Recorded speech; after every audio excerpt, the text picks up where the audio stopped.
रोशनी का पिछला काला सच जानने के बाद रेणुका ने उसे अपने घर से बाहर निकाल दिया। हाँ दोस्तों, सीरियल उड़ने की आशा में रेणुका ने रोशनी को अपने घर से बाहर का रास्ता दिखा दिया है।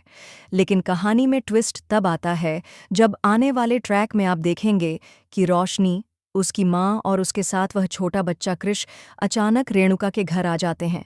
यहाँ सबसे बड़ा झटका तब लगता है जब रोशनी की माँ को भी यह सच्चाई नहीं पता होती कि वह इत्तेफाक से उसी घर में आ गई है। दूसरी ओर रोशनी पहले से ही घर में बवाल मचाए हुए है। अब वह ठान चुकी है कि चाहे कुछ भी हो जाए, वह किसी के लिए कोई कुर्बानी नहीं देगी। शायली बीमार है, लेकिन रोशनी को अब इससे कोई फर्क नहीं पड़ता। चाहे दुनिया हिल जाए, वह अपने कमरे से बाहर निकलने को तैयार नहीं है। मगर जैसे ही रोशनी की नज़र अपनी माँ और उस छोटे बच्चे पर पड़ती है, उसकी आंखें खुली की खुली रह जाती हैं। यहाँ रोशनी और कृष के बीच कुछ ऐसा होता है जो सबको चौंका देता है। रोशनी अपनी माँ से कहती है, माँ, तुमने तो कहा था कि सब कुछ ठीक ठाक है, फिर ये सब क्या है?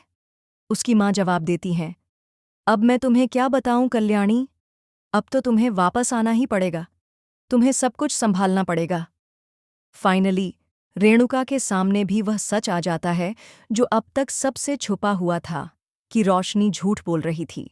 उसकी माँ कोई अमीर औरत नहीं है, बल्कि एक गरीब माँ है जो अपने इलाज के पैसे भी नहीं जुटा पा रही थी। यह सच सामने आते ही रेणुका आग बबूला हो जाती है और रोशनी को एक जोरदार तमाचा जड़ देती है। वह साफ कहती है, अब इस घर में तेरी कोई जगह नहीं है।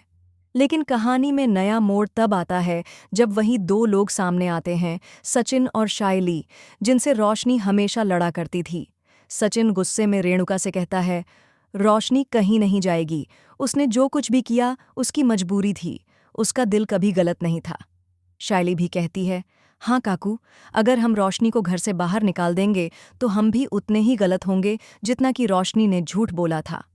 अंत में रेणुका मन मारकर रोशनी को रुकने की इजाज़त तो दे देती है, लेकिन अब उसका दिल पूरी तरह से रोशनी के खिलाफ हो चुका है। वह कहती है, अब मैं इस लड़की को अपने सामने नहीं देखना चाहती, इसके लिए मेरे दिल में अब सिर्फ नफरत है। दोस्तों, अगले एपिसोड में और भी धमाकेदार ट्विस्ट आने वाले हैं, तो तैयार हो जाइए, क्योंकि अब कहानी ने ले लिया है एक बहुत ही दिलचस्प मोड़।